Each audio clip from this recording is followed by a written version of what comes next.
After spending a few days enjoying the laid-back beach life in La Ventana, it was time to hit the road first thing in the morning to Loreto. The road from La Ventana to Loreto is nicely paved and mostly straight. So straight and long, in fact, it's one of the longest straight roads in the world. It takes about 5 hours to get between the two if you don't stop for long in between, which isn't hard since there isn't much to see between La Paz and Loreto. On our drive, we decided to stop in Ciudad Constitucion, one of the first cities you reach after leaving La Paz behind. There was a little birria restaurant that looked better than it was, but filled us up for the rest of the trip and had a nice clean bathroom. On the drive back down south, we packed a lunch of our own. We just had lunch at the halfway point in Ciudad Constitucion, so it was about 2 hours from La Paz to here, and it should be about another 2 hours from here to Loreto, so we swapped driving. It's a really interesting road. It's so straight, one of the straightest roads in the continent, right? In North America or something. The longest straights, I should say. And not much to break it up, but yeah, an interesting road, super easy, like I said, very straight and very straightforward.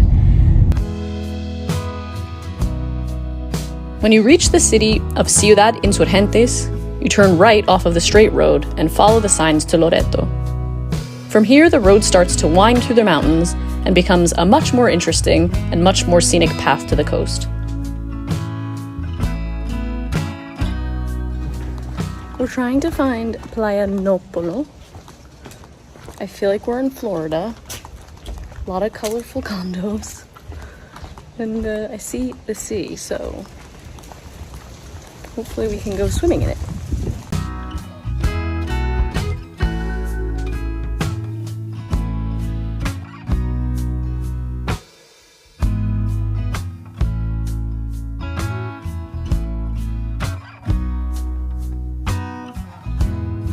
We decided to stop at one of the beaches on the way into town because we still had time before we could check into our hotel, and we wanted to see what Loreto beaches were like. Nopolo is almost like a mini town on the outskirts of Loreto, with condos, a beach area, places where you can rent kayaks and paddle boards, as well as a few cafes and restaurants scattered around.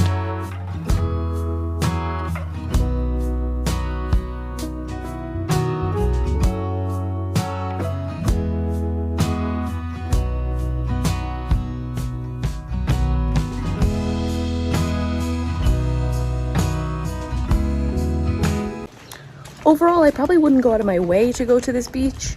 If you're staying in one of these condos, it's great to have access to it. But I have higher expectations for Loreto.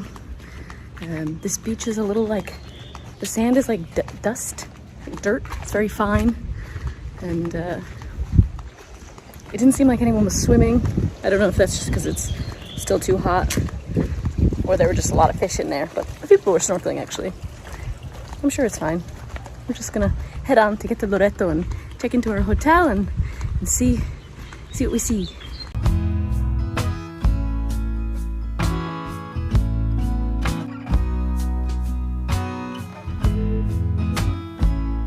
We got to Loreto and headed straight to our hotel, Hotel Rosarito, to check in.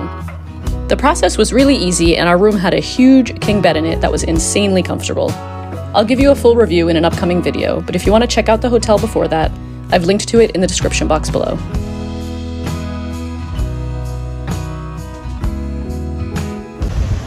We have arrived to the Malecon, the boardwalk here in Loreto. Our hotel's only a couple blocks away, so we're just going to stroll along and see. There's supposed to be a bunch of restaurants on the other side, kind of like La Paz setup, you know, with the Malecon on one side and restaurants and bars and sort of stuff on the other side. It looks very new here, very modern, like recently built. Even the buildings on the other side look pretty new, and this view's not bad either.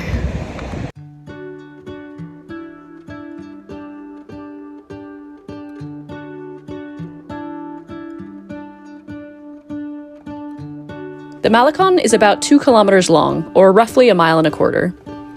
It runs along the waterfront and has absolutely incredible views of the 3 islands that sit in the bay: Isla Coronado, Isla Carmen, and Isla Danzante.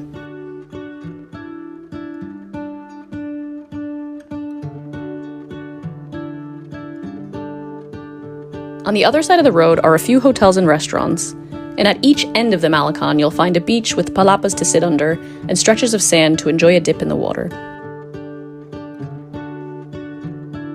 From the Malecon, you can walk under this archway and take the pedestrian street to the main square of town.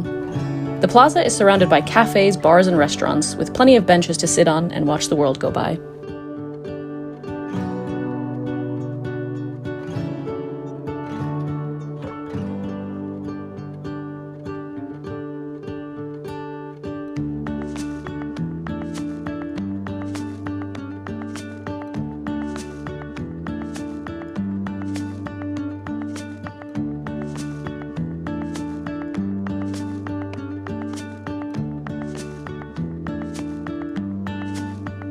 We decided to pull up a chair at the local craft beer bar, Zopilote, which means buzzard, like the bird, and serves up their own beers on draft. After a few beers, we decided to try their pizza, which was a fantastic decision. The pizza here is without a doubt the best pizza I've had this side of the Sea of Cortez. The quality of the toppings and cheese was high. The crust was thin and crunchy, it had the right amount of sauce on it, and if there's room, and there's always room, be sure to try their dessert.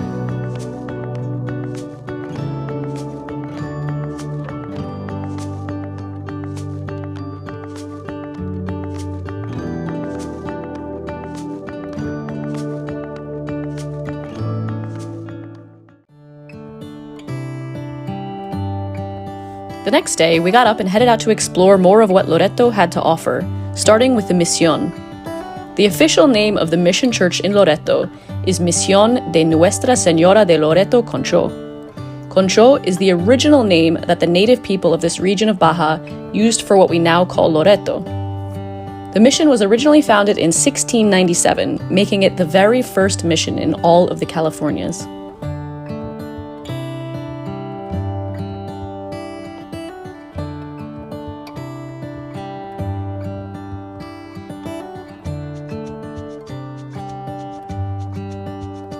Near the church is the town hall, where you can enter for free and see some murals which depict some of the history of this region.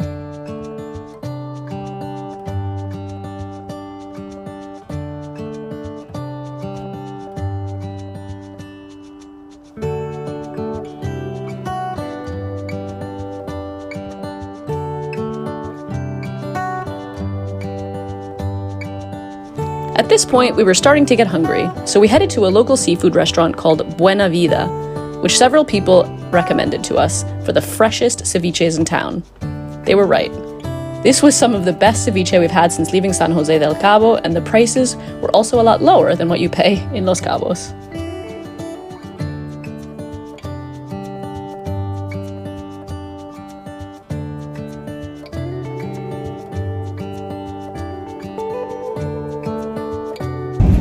Lunch at Buena Vida was so good. It was actually recommended to us by a guy at a cafe that we went to earlier in the day, and it was so fresh. The ceviches were so good, and they had like unique flavor combinations and stuff. So yeah, it was really good. I highly recommend it. Now we are off to San Francisco Javier, or San Javier as it says on all the signs. It's a misión, one of the mission churches is there, super old, from like the 1600s, and yeah, we're gonna learn a little bit about it once we get there and check it out. It's not far, it's like 16 miles, 33 or 34 kilometers away, but it's a really windy road, so it's gonna take about an hour, I think, although everyone in town said that it only takes about a half an hour, so let's clock it in. It's 10 to 3, we'll see how long it takes us to get there.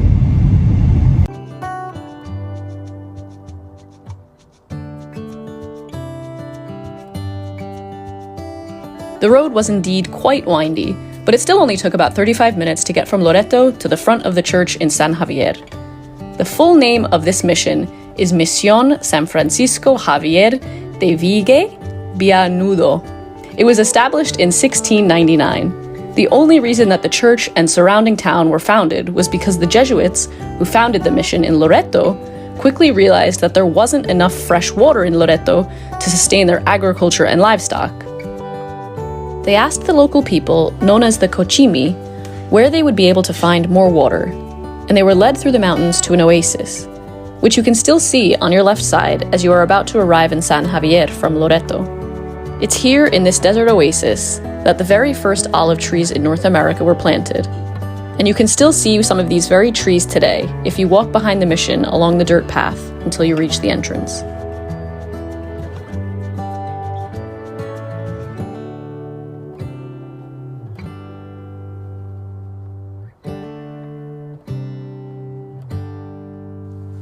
We finished the day with a few very delicious and juicy carne asada tacos at a place called Asadero Super Burro.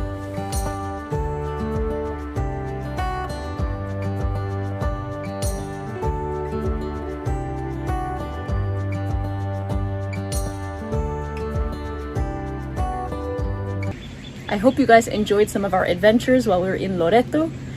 In the next episode, we are going to go to Isla Coronado, so be sure that you are subscribed so you don't miss out on that adventure. It was so much fun, and I'm so excited to share it with you guys. All of the places that we went, including restaurants, San Javier, and our hotel, the details will be linked below so that you guys can add those to your Google Maps, so you don't miss out on those when you are traveling through Loreto. If you have any questions, please let me know in the comments below. As always, thank you for watching, and I will see you next time. Bye!